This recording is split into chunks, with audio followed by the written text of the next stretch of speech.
Hello, everyone. Welcome to Designing Science, the IndieBio podcast. I'm Arvind Gupta, your host and the founder of IndieBio. I'm here to help share the secrets and tales from the frontiers of biotechnology. IndieBio enables the world's best scientists to build radically innovative companies. This podcast is for you. Hello, my name is Arvind Gupta. I'm the founder of IndieBio, and welcome to Designing Science with IndieBio. Today, I'm incredibly excited to share with you an incredible man, Tim Lu, who is an adjunct partner at IndieBio, a professor at MIT, a PhD from Harvard, MIT, and worked at the MIT Synthetic Biology Center, where he spun out and founded and became the CEO of Senti Biosciences, a startup that raised $53 million in its first round, and most recently was just awarded and named one of the Fierce 15 of the top 15 biotech companies of the year by Fierce Biotech. An incredible honor. He's the recipient of many, many awards and NIH Innovator Award, and I'm very pleased to welcome Tim Lu to the podcast. Thanks, Arvind. Yeah, appreciate it. Thanks for the invitation. Absolutely. So, Tim, I'd love to understand how you got into science. Like, as you were growing up, what led you to the path of science and ultimately synthetic biology? Yeah, that's a good question. So my father was actually an electrical engineer by training. And early on, he actually worked at IBM, and this was back in the day when the first personal computers were being developed. So I got a firsthand chance to play with those. He used to bring home some of the prototypes and got to program very early simple programs on that computer. That was really exciting. So I always thought that I wanted to get into computer science, electrical engineering, and that's what I did when I first started at MIT as an undergrad. But what I quickly realized at that point was that there was another sort of revolution that was coming, which was this revolution of biological programming. So this is back in '99 when I started, and into the early 2000s, and I saw really similar parallels between what was happening in the biofield then versus what had happened in electrical engineering after the invention of the first transistor. As there's been like 50, 60 years of exponential improvements in semiconductor technology along Moore's law, and I think we're right at the beginning of that for biology. If you look at DNA synthesis and sequencing, we're seeing similar exponential trends. So for me personally, I really wanted to be at the beginning of that revolution, and just thought that biological programming was going to be that, and so decided while I was at MIT to try to switch over into biology. So I spent a lot of time, talking to various faculty who were pioneering work in this area. Ended up, starting in Jim Collins' lab, who was one of the early really founders of the field, and from then really just got deeply interested into how to actually program living systems. Could we build some of the very foundational tools to engineer cells to be able to compute? And then more recently, we've been really excited about trying to explore some of the translational applications for that sort of technology.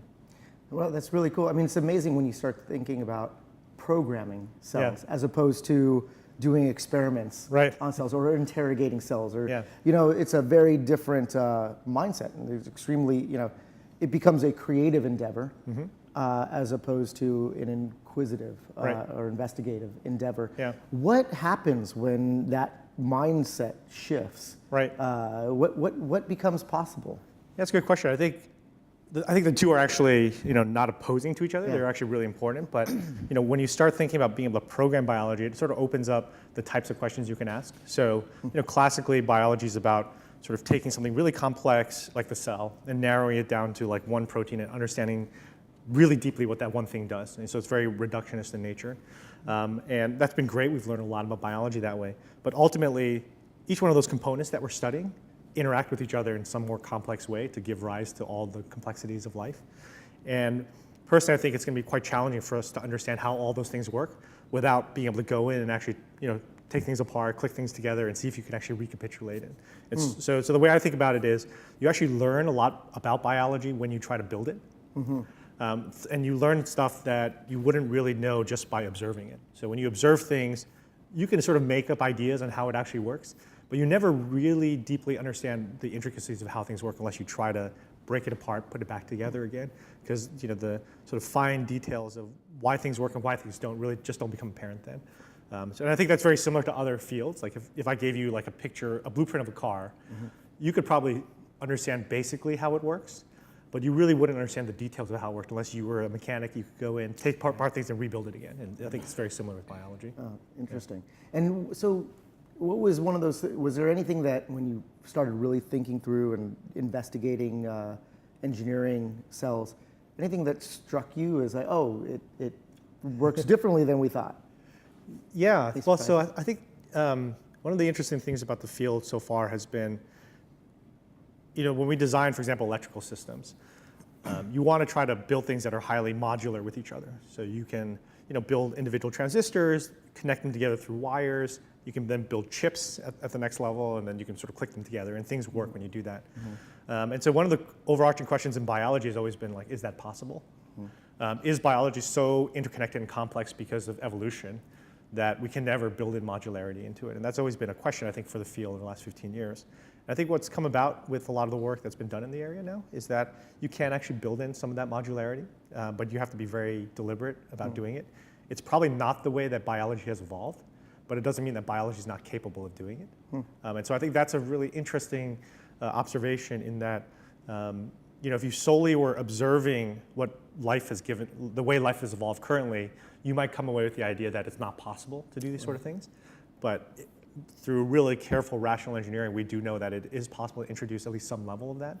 And so it really tells you, like, perhaps evolution has given us one solution space, but it's not the only solution space that's possible with the chemistry. Yeah. So that's fascinating. What you're saying, the implication of what you're saying really is there are other life forms. I don't know if life forms is the, but modalities of life that have not been explored because evolution has not taken us there. Yeah, exactly. I think I would sort of put it like there are other ways of architecting like how life behaves that are not. They don't have to be like the way we see life as it is currently. There's a clear reason why. Clearly evolution has led to the life forms we see for a reason. They're able to survive. They actually do solve a solution space, but that doesn't mean that there aren't other solution spaces out there. And so I think it's an exciting time for the field in terms of people either exploring ways of tweaking the solution space that already exists to make new things, and there are folks who are trying to develop like entirely new solution spaces. That's phenomenal. Just completely fascinating to me that just explore the parameters of life, right? And that should lead us to implications of life on other planets or in other conditions, i.e. other solution spaces. Exactly, right? That's very, very cool. What you're doing is a little closer to home. That's right. And really thinking about the solution space of our immune system and biology. So I'd love to hear a little bit more about Senti Biosciences. And first, let's just start with Senti. Does that stand for something? What is Senti actually came, my co-founder and I, Philip Lee, really were trying to figure out what to call this company. And ultimately, the reason why we called it Senti is it actually is the beginning of the word sentient. So we want to try to develop therapies that are smart, that are able to adapt. And we call them adaptive therapies internally. And really what we're trying to bring to the table are drugs that can be programmable, number one, and once they go in the body can adapt to the disease conditions and really try to optimize the therapeutic activity, which is quite challenging to do with current drugs. So that's really Senti's aim. We want to try to develop these adaptive therapies, ones that can sense and respond and really sort of be customized to the disease of interest. Amazing. And so is this similar to CAR T therapies? Is it? This is a cell-based therapy set, the adaptive therapies. I'd love to hear a little bit more about how is it different and similar to kind of the beginning of the cell-based therapies that are out there? Yeah, actually, so one of the reasons why I took sabbatical from the university and did this was we were seeing some of these first-generation products like CAR T really making it into the clinic and now approved. So just been super exciting times. When I first started in the field 15 years ago, we had the whole gene therapy sort of issues at that point, and sort of put a sort of a slowdown in the field in terms of the clinical enthusiasm. And it's like amazing now that stuff is coming back and that we're seeing what cell therapies can do in the clinic. So I think, as a concrete example, I think the first generation CAR T therapies are a great first runner into the clinic. The ones that are out there now, they're going after a single target, CD19, that's present on B cells, and they're being used to treat B cell leukemias, for example. But when you put these cells, you engineer these T cells to go after these B cells, you inject them in the body, they're essentially uncontrolled, right? They go in, they expand, they try to kill the cancer cells, but you really don't have a good way of either shutting them off. And they only really recognize like a single signature of cancer. And so even though they're like transformative drugs, they're just, I think, the beginning of what we can do with cell-based therapies. And so the way we've been thinking about it is, how do you take concepts like CAR T and how to make it even more powerful, right? Can we build in, volume control into the cells so that you can turn them up or down once they're in the body?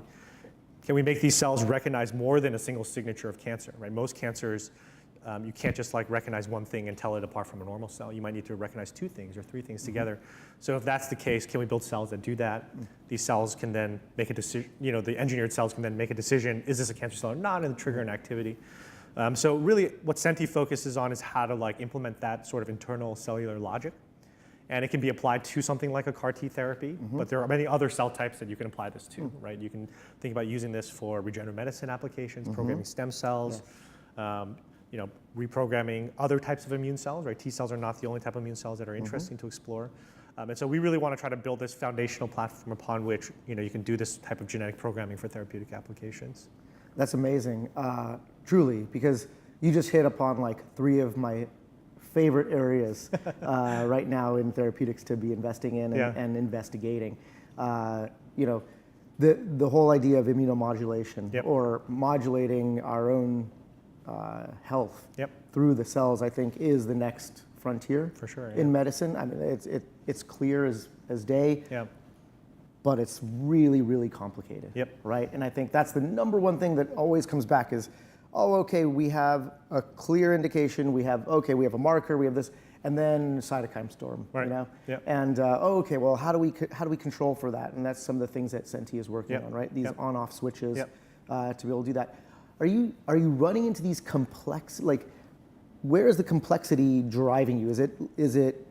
Are you able to take a reductionist approach and say, okay, these are the switches that are most important? Or are you saying, okay, actually there's pathways that we have to prune? What's your approach in this? Yeah, that's a great point. And it's actually good timing, right? The Nobel Prize was just given this week to immune therapy, so I totally share that vision with you. I mean, inherently the biology is complex here. And so I think, number one, as you mentioned, the natural biological system is built in with, numerous checks and balances internally. That's right. It's not a single pathway. And so we need, to be able to address that, we think we need therapeutic approaches that actually have similar levels of sophistication so that we can build in those checks and balances, that we can go after multiple pathways and hit them simultaneously or temporally, et cetera. So I think from a first principles level, we think we have the tools to try to address that. I think the next step then is trying to figure out, like, what are the dominant pathways for any given disease you can address? And I think there, honestly, it's not just a problem for Senti, it's a problem for the field, right? It's not clear what are the dominant pathways in many diseases. So the way we've been approaching it is really to, even though we have this broad tool set, let's focus in on one disease type where there is a lot of good ongoing basic biology to try to understand those dominant pathways. So that's one of the reasons why we chose to start off with cancer and certain types of cancer. For example, ovarian cancer is one of our lead indications there, because there are many groups out there that are starting to do really nice studies on taking patient samples, doing very, very high throughput multi-omics analyses to see, like, what are the dominant pathways that are present in ovarian cancer, and then we can use that as a first proof of concept for building a therapy against it.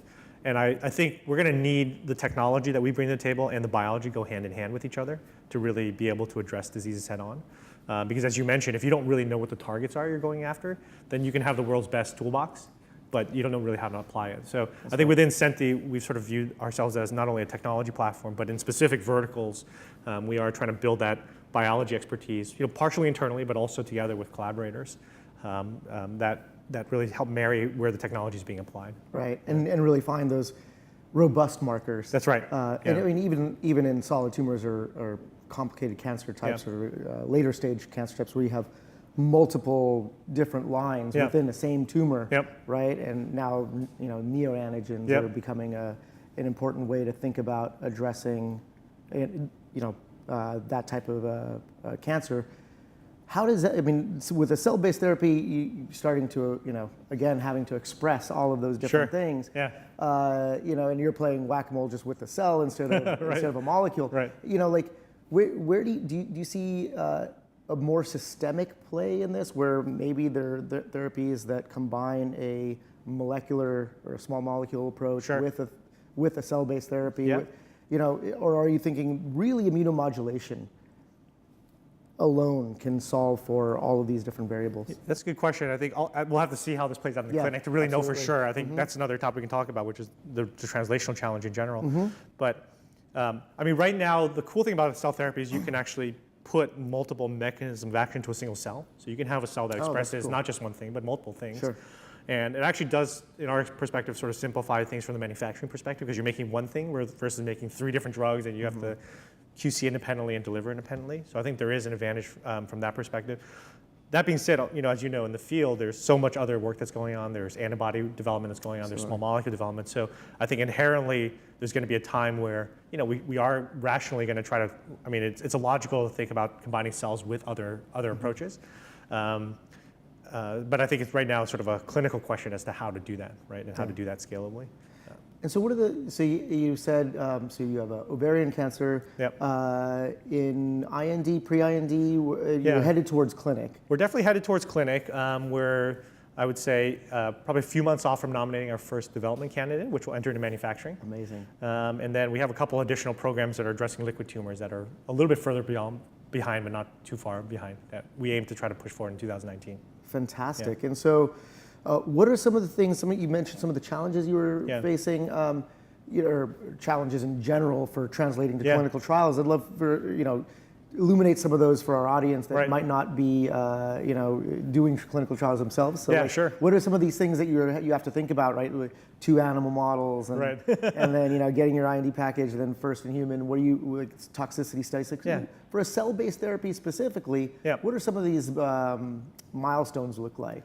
Yeah, so I would say there's certain things you have to do for cell therapy that are unique versus other things, and then there are challenges that are common, right? So for the unique stuff to cell therapies, there's the manufacturing challenge, right? So we're not as used to manufacturing cell-based drugs as we are small molecules or antibodies. There's a whole industry set up where you can contract out small molecule antibody development and not have to do that internally.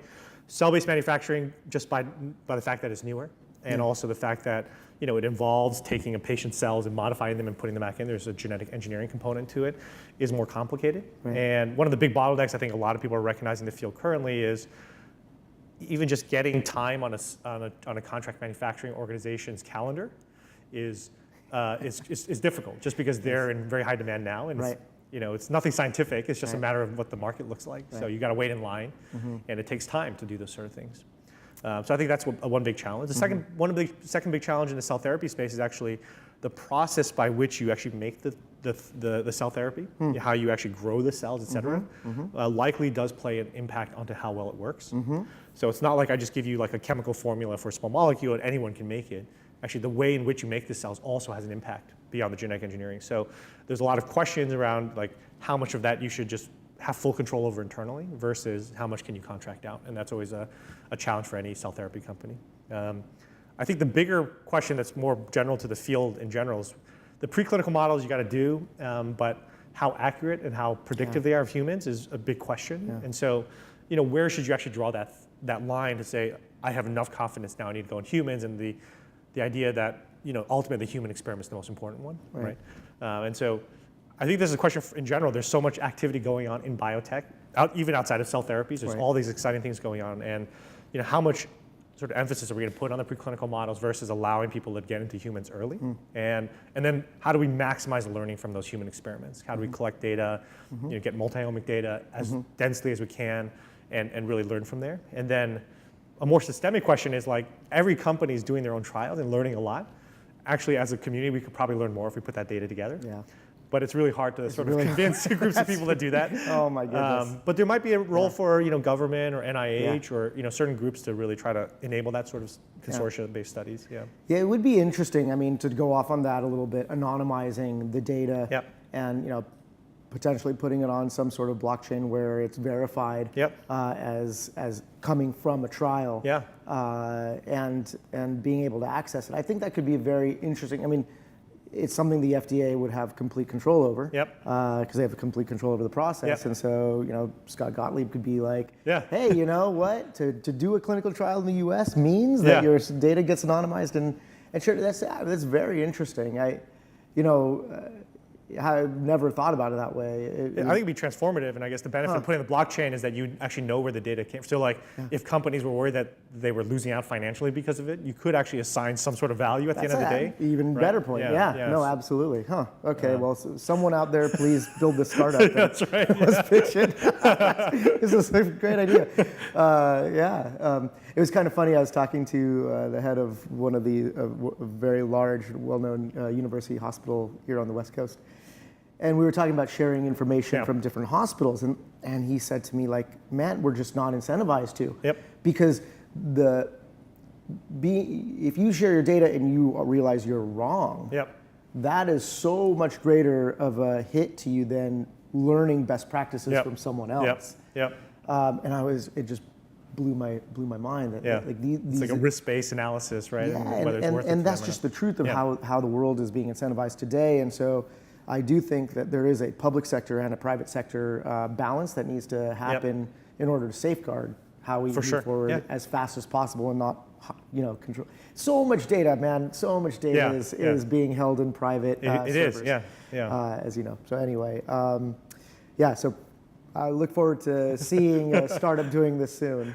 So great. And with Senti, you've got multiple indications you were saying, and so you're a platform technology.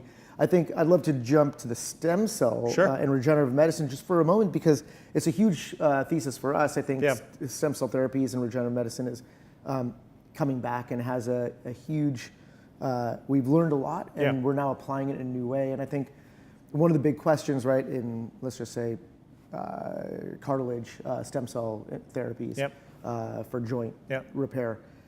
Sometimes it works, sometimes it doesn't. Depends on, did the stem cells like the conditions, and stick, and otherwise, where did they go? And it becomes a real question. Is it going to become, precancerous somewhere else?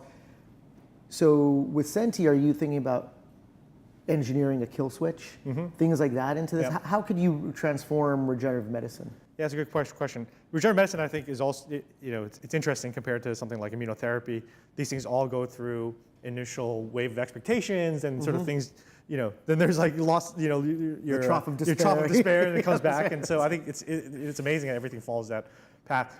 I mean, ultimately, at the end of the day, we need more clinical studies to really try to understand how to do these best, right? And so it sort of goes back again to the previous point that, the human experiment, the faster we can go there. Obviously, you have to manage risk, but the faster we can learn from that, the better we're going to be. And I think that's the case with regenerative medicine also. It's, there's a lot of promise there, but also a ton of challenges associated with the disease as well. And, in some sense, cancer is a little bit easier, right? Because your goal in cancer is like to go in and just kill the cancer cell. That's right. Whereas in regenerative medicine, it can be more complicated. Like, how do you restore function of your joint, right? Your joint developed when you were a kid, and now you're trying to go turn back the clock, or same with your brain cells. So it's and those clinical trials are longer. Learning from those is more challenging, et cetera. True. But what Senti tries to bring to the table there is another set of tools, right? So number one, certainly being able to build regulators so we can kill off the cells if it's a problem. Thinking about ways of building circuits that actually guide differentiation of stem cells better into this end cell type. So one of the challenges right now is you take an iPS cell, you want to make a neuron, for example. There's a couple different ways of doing that. A lot of them involve sort of tweaking culture conditions, and that can work to a certain extent. But if you could actually go in and actually control the genes inside of the cells that are actually responsible for that transition, then we think we can greatly increase the activity there, or the efficiency of that reprogramming step. So that's where gene circuits play a big role, because we can control the expression and the timing and the expression levels, et cetera, of not just one gene, but multiple genes along that pathway. So that's another thing that Senti's technology platform can bring to the table, is really try to recapitulate how these cells differentiate, but do it in a way that's controllable and programmable. That's awesome, yeah, because everything I know, most of the approaches I've seen are really around the media conditions and driving growth factors and all that kind of stuff. I'm not saying anything bad against that method. I think they work, but there are challenges with getting really high efficiencies. They're also very expensive to program. Absolutely. Buy a ton of media components to try to do that. Yeah, and it's all become secret sauces. It's all secret sauces at the end. Exactly. It really is. It's amazing. Yeah. But it makes sense, right? There's a genetic underpinning. There is to these differentiations, and if we can modify that or control that, then we can truly have better regenerative outcomes. That's right. Very cool. Yeah. So where I think one of the interesting things here, right, is like we talked about. There's so many different applications. When you think about designing cells, or it's truly designing biology. It's a completely different way of thinking. Where else outside of, let's say, if Senti, when Senti has really transformed human health, and we really can, modulate our own immune system and our own immunology, and disease is a thing of the past, right? Right. Where else does designing biology take us? I think the space is basically infinite when you think about what biology does in our daily lives. We contact life all the time, and not just human to human life, but we contact plants, we contact animals, et cetera. And we're not even talking about the microbes that sort of interface with us. So I think even in the therapeutic space, we're just at the beginning. So we're talking about engineering the immune system now, but there's all sorts of regenerative medicine questions you can try to address. There's the microbiome, which we really haven't touched upon, but the bacteria that live inside of us impact development and human health in amazing ways, and be able to go in and program those communities will open up a whole new range of types of therapeutics, and that's what I think. And also diagnostics. Could you actually diagnose disease more quickly through things like the microbiome? So I think that's going to certainly open up. I think outside that space, I think there's a ton of work that's going to happen in materials. So right now, if you think about it, the way we manufacture most things is through large centralized factories where we crank out gigantic pipelines of products. Biology does manufacturing in a very different way, right? Things grow from a single cell into a complex organism. It's distributed it's distributed manufacturing. And so if we can think about leveraging that for distributed manufacturing of materials, so making concrete, making clothing, et cetera, I think that's really going to transform the way we do manufacturing, maybe even make it more eco-friendly. And there's a lot of groups now that are working on that, including there's a living materials effort at DARPA right now that they're funding, try to how to use cells to make materials. So I think that's going to be a huge space. Certainly in agriculture, we're going to see impacts. I know you guys have been really interested in animal-free meats. Yes. And I think that's already starting to have an impact, but you can imagine that having even broader impact outside the U.S. and developed world economies. The way you could engineer the microbiome to improve crop yields is going to be huge as well. So I think that's certainly going to make a big impact going forward. And so I think I can imagine along those lines there's going to be a lot of work done. Bioenergy is another area. There was a huge hope for bioenergy, but I think that field continues to make good progress. There's still a challenge there in that you're competing with oil. Economically, but I think the technologies continue to improve, and one day oil won't be there anymore. So it's a long-term play for those types of technologies. And photosynthesis. I mean, God, it's already evolved. We can it's the proof is right there. Yes. The answer to our energy needs is literally sitting in that pot right there. And we still haven't cracked its code, right? Which is phenomenal to me. Yeah, I think it's a timing issue rather than if it will happen. I think it's just a matter of when, right? We're going to reach a tipping point where sort of the way we make energy currently just doesn't make sense anymore, and we're going to need other types of strategies.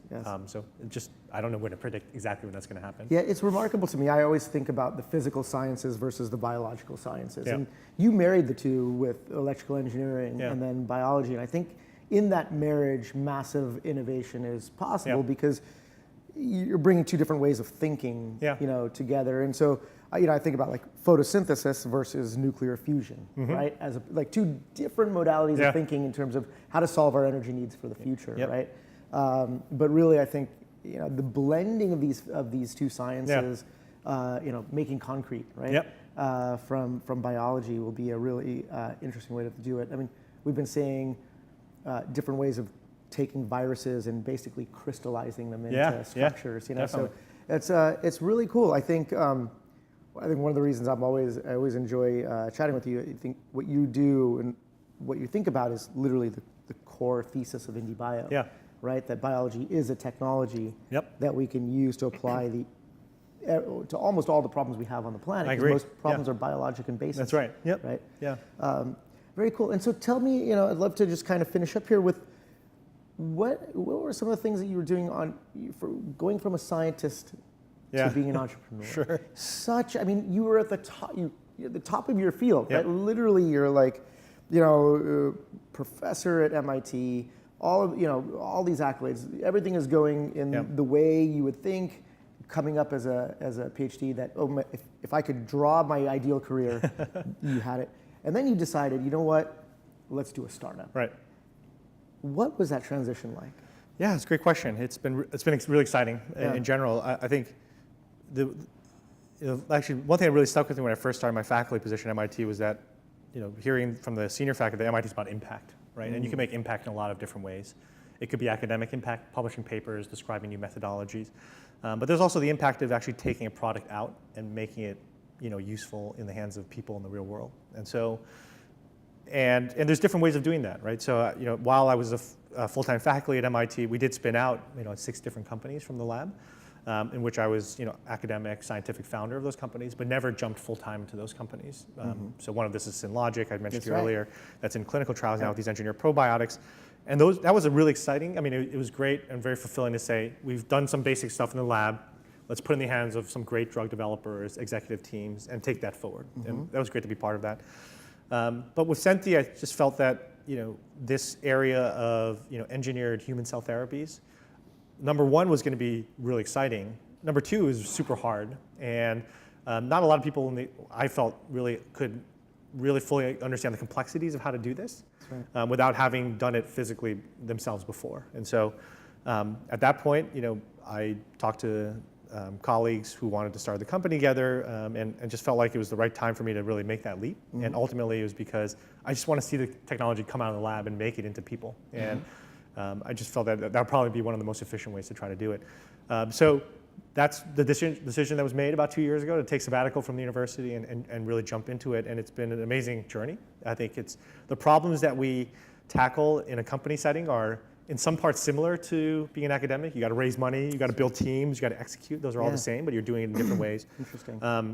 But I think it does change the way you think about it. I mean, when you're an academic, the way you think about problems is really in the lens of like, how do I do the most novel thing in the world? How do I, you know, bring completely new concepts out, and then that will really, you know, change the way people think about problems. I think when you're trying to take something into the clinic, you know, obviously the innovation is important, but you have to do that in the lens of practicality as well, right? So if you're too novel, then there's a challenge of, you know, regulatory. How does that work? That's right. You know, do clinicians believe in what you're doing? Can you manufacture the thing? So I think being a company sort of put a different lens on how we evaluate technologies. You know, there's a list of things we can do, and then we filter them not just by like how cool they are and how transformative they would be if they work, but also how practical it is to do that in a limited timeline. And so I think that's just been a really exciting, different way of thinking, and it's, you know, shaped the way we approach problems in the company, and also it does in some sense continue to shape the type of research problems we want to tackle, you know, in the academic lab still. You know, how do we think about not just how cool this is, but how, you know, how realistic is this ever going to make it into patients? Right. Yeah. And so it sounds like there's a shift in your purpose, in essence, from doing something super novel for the sake of seeing what happens, to impacting someone's life. And so, you know, I guess if you were to choose one or the other, right? You know, healing tens of millions of people a year, globally, you know, from cancer to other diseases, to, you know, like discovering, you know, novel mechanisms that are so far out that, you know, maybe not applicable. It sounds like you're shifting towards the healing side. I think within the company, certainly. I mean, I still have the lab at MIT, and I have great people there who are really exploring the sort of the white space that's out there. That's cool. So I think I find myself, I'm just very fortunate to be in the position, I think, to be able to continue to explore both. And I would say, you know, we're still doing the pie in the sky type, you know, out there research at the university. But within the company, it's been interesting just to put on a different hat and think about problems in the lens of like how do we make an impact in as short of a time as possible in people's lives. Yeah, very cool. So so do you think that's a competitive advantage for you as a CEO of a biotech company to be able to see into the future and kind of draw conclusions from the work that's being done in your lab at MIT as well as others, and then kind of like see how that's translating directly into clinic, but also where the company could be going in the future? Yeah, I think it is, and that's the reason why I've continued sort of to try to pursue it this way. We've been really fortunate at Senti not just to bring technology from my own lab, so I don't want to just say that it's what we put into it. There's actually 6 or 7 academic labs around the world who have contributed their know-how and IP into the company, and I really appreciate them believing that Senti is the right vehicle for bringing this forward. And I think in part it's helpful to just be involved in that community, because then we, as a CEO, I can sort of see where these folks are thinking of taking their technologies 5 years away. It might not be something we're going to do today, but if we want Senti to be the predominant place to go for gene circuits for cell and gene therapies in the future, we need to be thinking ahead of the curve as well. And so, I really love the marriage of the two sides of what we're trying to do internally right now with what's sort of the maybe 5-year landscape of where the field's going. Yeah, I mean, you said something I think that's really important, is that you're using technologies not just from your lab. You haven't fallen in love with your own, your own technology. You've fallen in love with the problem to solve, and then looking at all the ways to solve it. And I think, from our viewpoint, we see the most successful entrepreneurs by far are the ones that have fallen in love with their problem and will readily acknowledge that there might be a better solution out there than the one that they developed in their own lab, and then apply that. And I think that's a really important thing for everyone to really think about. Is not, there's a lot of entrepreneurs out there, or scientists that have some sort of insight, and then they try to find a problem to apply that insight to. Right? Exactly. And they'll just continue pivoting the problem until the insight fits. Right. And I think going the other way around is what really provides great success. I think from commercial sense, it totally makes sense. I think, I guess from an academic's perspective, putting the academic hat on, we do need to give people the freedom to explore with, I have this hammer, what do I hit with the hammer? Because I think that's where scientific discoveries do come from. Interesting. And I think we got to continue to nurture that white space. You wouldn't want academia to be too, there's an element of translational that's important in academia, don't get me wrong, but I think there's an element of just being creative and playful in academia. Absolutely. That's the place where it should be done, and we got to continue funding that. And I think as a country, we shouldn't forget about that, because that's really where these crazy innovations come from at the end of the day. But as a company, obviously you have to focus and really drive forward success in whatever program and problem that you're trying to solve for. And at the end of the day, the patient, if I was a patient going in for a problem, I don't really care what solves the problem. Right? I wouldn't fall in love with, like, this is a cell therapy, or this is an amazing viral therapy. I don't care. I just want it to solve the problem. Right. Yeah. No patient cares. Exactly. they really just want to be healed. That's right. That's a good way to put it. And so, you again, this kind of rare blend of real deep academic experience and deep entrepreneurial experience.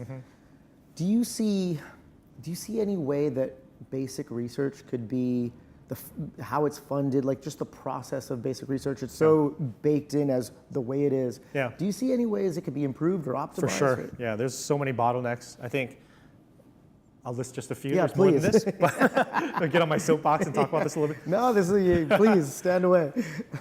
One big problem, I think, of academic research is the way in which information is disseminated, right? So we're doing modern day science, but we're relying on old school dissemination methods, which is basically the journal method.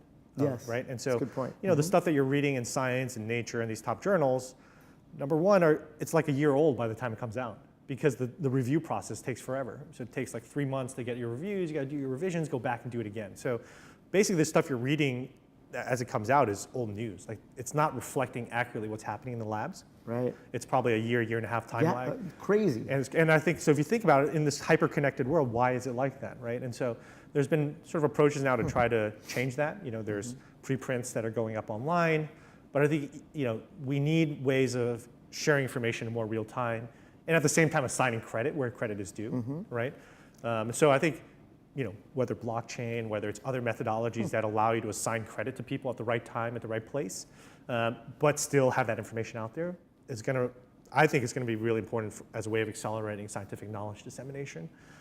The second issue of journals also is that it's inherently a process that ultimately is controlled by editors, a few number of editors, and I love the editors. Don't get me wrong; they have very useful insights, but they're not necessarily experts in all areas. So then they rely on peer reviewers, and peer reviewers, it takes time for them to give feedback. There's actually no incentive for a peer reviewer, right? They don't get money, they don't get recognition most of the time, et cetera.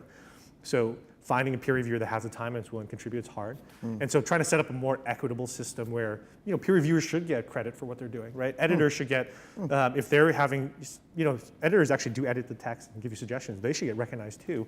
And so having a more transparent way in which all parties can interact and actually show collectively as a society how we're bringing technology forward, I think is something that we need for sure. A second big thing is really just around funding. As you know, the funding cycle for science is just slow. If you talk about NIH, NSF, all these places, they do a great job of doing scientific review, but the cycle time is 9 months. So if you don't get funded, you spend another 9 months rewriting it, and really just drags out the funding cycle times.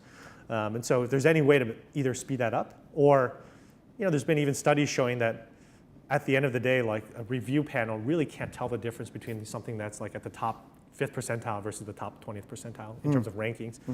So why not, maybe take a spray and pray approach, right? Yeah. Maybe that's the better way. Don't make everyone waste 40% of their time running grants if there's a way of getting that money out there. Now, I know there's practicalities in terms of how much money, who you fund, et cetera, but I think that's a big bottleneck for the area right now. If you talk to most academics, they spend a ton of time just paperwork rather than sort of a ton of time doing science. And that's a big waste of resources, in my opinion. Yeah. And again, I think there's an amazing idea around, like I was just thinking about editors, right? Yep. Like if there was an edited by, and then all of a sudden that is a citation that can be, and then all of a sudden this editor is being sought out to help shape, how it's communicated. Like that's a really great point, that we sort of put the PI on a pedestal, right? When really it is a community. Yeah. And then to enable that community kind of like, that's great. And then it is shocking that literally the stuff we're seeing in Cell and Nature and all that is 1.5 years old. Yeah. In a good scenario, right? It can be even older than that sometimes, and it's kind of crazy how that's the case. Yeah, in today's world. So those are things that absolutely I agree with you need to be corrected. And then the funding, and I think you're absolutely right, is because that is the future of all the applications, right? CRISPR, every one of the amazing new modalities that we have today came from some non-related research in a basic lab in the country, and that's what keeps this country ahead in the sciences. So we have to continue that. Cool. Is there anything else you'd like to share with our audience, or share around Senti that you're thinking about these days? Well, I guess I really love what you guys are doing here at IndieBio. I think it's a great model. I think in general, when we talk about postdocs and grad students in the lab, I think they're increasingly interested in pursuing science outside the confines of academia. And so having platforms like IndieBio and others that really can help support that interest would be really amazing for the area. I think there's at the end of the day, the biggest talent, the biggest thing that's coming out of academia is that talent pool. Yes. We have to continue to nurture that. And I would just, again, sort of getting on the soapbox here, it's like, the grad students postdocs that are coming out, we need to give those folks the opportunities to really get out there and shine, and also be open to where that talent's coming from, right? Absolutely. So it's not just US homegrown talent. Obviously that's important, but there's talent all over the world. And I think as a country, we've got to continue to think about how to continue to track that rather than shutting people out. I don't get that approach. The reason why US science has always been so great is because people come from all sorts of the world to be here.